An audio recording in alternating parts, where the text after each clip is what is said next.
Hey guys, welcome to this video. Today I'm going to be going over part 2 in the Project Assets tutorial series. So in this part we're going to be going over how to add the banknotes, as you can see down here.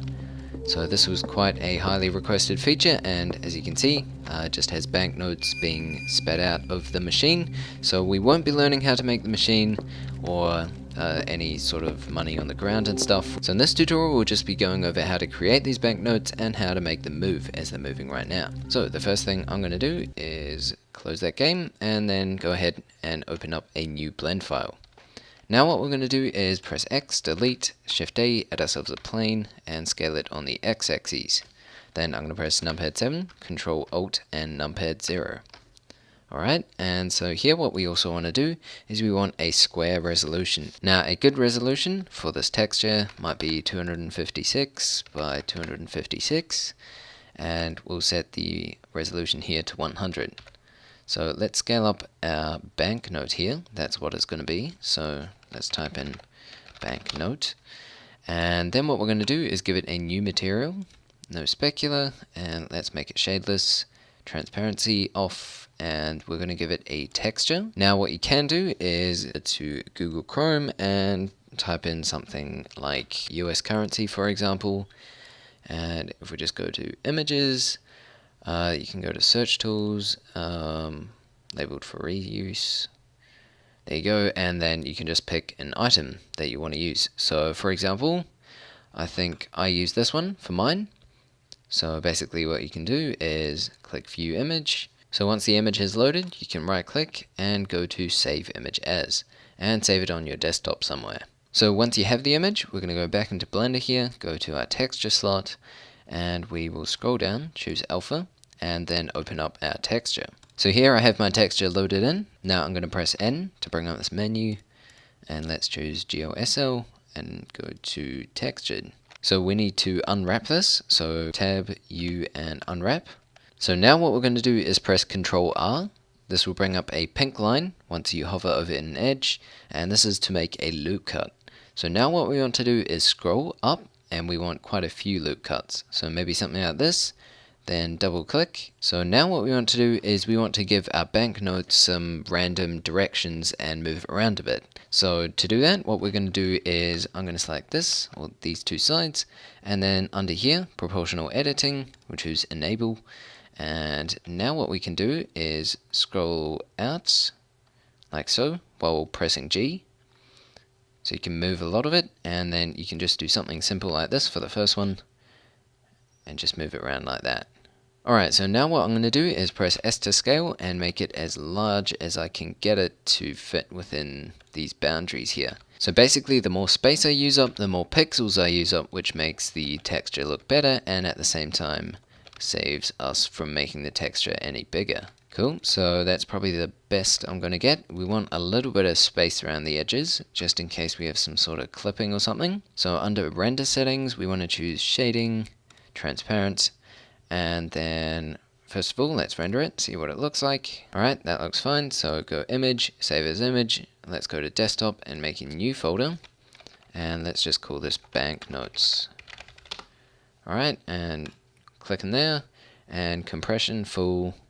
So save image. Now in the original game I think I had about 5 of these, 5 or 6 of them, so there is quite a few to do, but again that's up to you and how much variation you want within your game.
Then we're going to go up here, File New, open up a new blend, and in here we're going to get our banknotes going. So X, delete, Shift A, add ourselves an empty. This is going to be our spawner. And we'll choose Blender Game Engine, GeoSL, animation frame rate of 60. And then what we're going to do, go to Game Logic, go to Layer 2, just by pressing 2 on the top of your keyboard, or you can just click 2 here. We're going to press Shift A, add ourselves a plane. This is going to be the first one. So as you'll notice, we rendered them out square, 256 by 256, so we don't actually have to scale this plane at all, which is good. So let's move it over here, and we can call it particle 1. Again, you can call this money 1 or whatever you want. I'll just be calling them particles for now. So particle 2. Again, Shift D to duplicate, and then GY, and move it across. Particle 3, and the last one here, particle 4. Particle 4. Okay, so what we want to do is we want each of these to be facing towards the player. So RY90, RY negative 90, enter, and do that for all of them.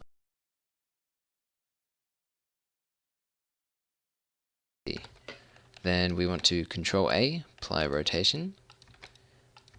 Alright, and then here on the first one, we're going to give it a new material and turn off specular. Then I'm going to scroll down, and here we'll choose alpha clip just for optimization. Then I'm going to scroll down, go to the bottom here, transparency, new tab, no alpha, and then texture, new, scroll down, and we'll open up our first particle. So this one here was called untitled, so open it up, and then press tab, U, and unwrap, then scroll down and choose alpha. Just for now, let's choose shadeless so we can see it. Now next one here, we're going to give it another material, no specular.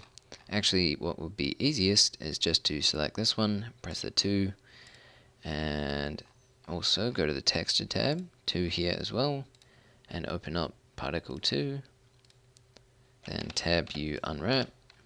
Alright, do it again, so select this one, number 2, do the same for the texture, and then scroll down, tab U, unwrap, so we need to open up number 3. Alright, and then last one here, number 2, texture, number 2, and open up particle 4. Alright, so tab U, unwrap. And there's our fourth one added. And now the next thing we're going to do is add motion to these. So here, let's add an always add a motion. And what we want to do is we want this to always be moving in one direction. Now also we want our objects here to fall. So to do that, let's go to the physics, dynamic, and ghost. Can turn off actor. Now also down here, choose collision bounds. So now what we're going to do is give it some motion. So for us, probably on the y-axis, so maybe -2, and we'll give it some rotation as well around the x, maybe around 2 or even just 1. So at point 2 and 1, you'll notice it goes quite far, but as we increase this, then it doesn't really move that far. So I think that was a good balanced amount, so let's go ahead and use that. So that's that one done. Press H to hide, and then select the next one, always add a motion. We also have to make these dynamic, which we should have probably done at the start. So collision, ghost, no actor, join this in. So for this one, maybe let's make it -0.1 and give it quite a bit of rotation, so maybe -4. And as you can see, because it's curled in, it will probably have a lot more anyway, so there we go, -6 might even be appropriate. Yep, so that looks fine. I'm happy with that. Next one, press H to hide, always add a motion, right, dynamic, ghost, and collision. Alright, so maybe for this one we can, again, maybe -0.15. Also, one other thing I forgot to mention is you want them all going in the same direction.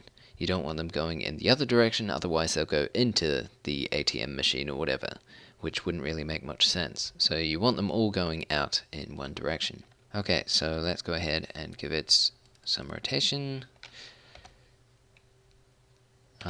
Maybe a bit more. Okay. Alright, and that one seems a bit fast, but it seems to work. Select it, H to hide. Last one here, dynamic, ghost, and collision. And always motion. And maybe 0.2, 0.3 for this one. We'll make it special and give it maybe 2. Oh. So there we go. Maybe that's a bit fast. Yeah, there we go. That could work. Maybe I will turn it down just so we can keep it all in one spot. So here on our empty, let's just do random as our value, make it integer, and here add an always, and random. We want a integer uniform. We want it between 0 and 4. Maybe let's make it 1 and 4, and then give it a random seed. Okay, and we want this always going. And then here, property, minimize it, choose randoms equal to 1, and if you want to, you can put something in there. Property to randoms equal to 2, property 3, randoms equal to 3, and the last one here, property 4, randoms equal to 4, and then name it up here as well. So here we'll just add edit objects to add in the new objects, so particle 1, particle 2, particle 3, and maybe give them 3 seconds, so 180. Also render settings 60, yep, that's fine. 180, 180 here, and 180 here. Okay, and we need one more, so join that one to 3 and this one to 2. Minimize, move it up. Alright. And so now 180, and we'll do our last particle, particle 4. Okay, and to make this look even better, what we can do is have this track to our player. So basically what that will do is make sure that they're only flying out this side, but this side here is always facing the player.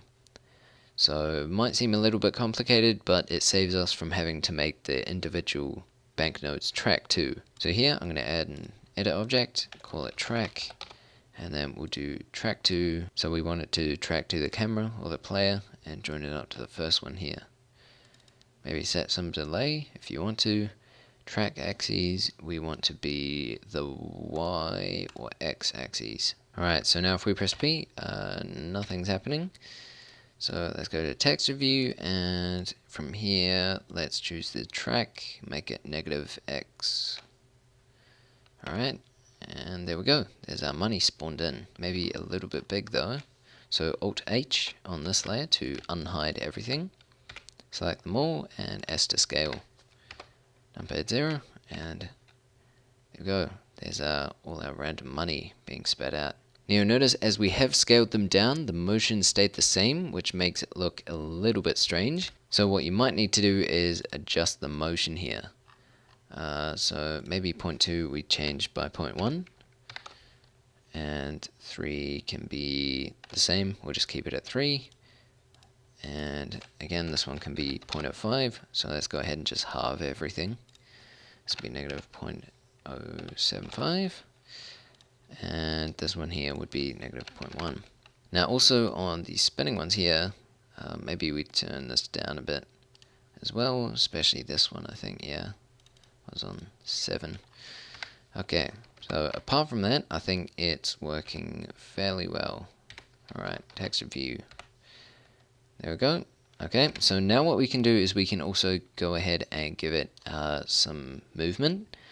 So if it's tracking on the -X and they're shooting at here, -Y, so let's choose local and give it some velocity, maybe upwards as well, and minimize that. Then here, velocity upwards, and hopefully I've got the right direction. Make sure we choose local, Okay, and again negative upwards. And if you want to, I guess you can give it some angular as well for more variation.